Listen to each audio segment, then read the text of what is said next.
By the way, one of the main reasons why ministers in churches often do not take a stand for justice and peace and deliverance is because of institutional self-interest, institutional losses. Like, if you're in Nazi Germany in 1933 when Hitler's at the peak of his popularity and you preach a sermon saying this violates the core values of the Christian faith, large numbers of people are going to get up and walk out in the middle of the message. You might find yourself beat up or out of a job.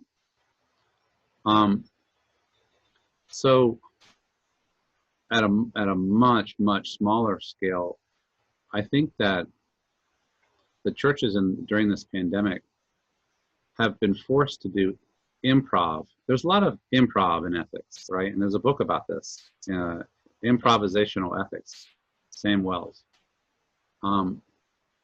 Nobody anticipated on March 1st that on March 15th, everything was going to be different. So you have to improv. Now, as anybody knows who's seen like stand-up comedy or improv, sometimes it works well and sometimes it doesn't. Sometimes people are effective and sometimes they're not. So, there's a lot of stop and start. There's a lot of try and try again. I think that the question of how do we survive as an institution has obviously had to be in the minds of every church leader. How do we keep people connected to us? How do we keep them caring about us? How do we keep them giving to us when they can't come in the building?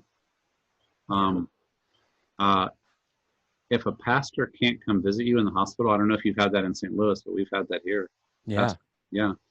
If the pastor can't come visit in the hospital, what service is the pastor rendering that people want to pay for? Yes, exactly.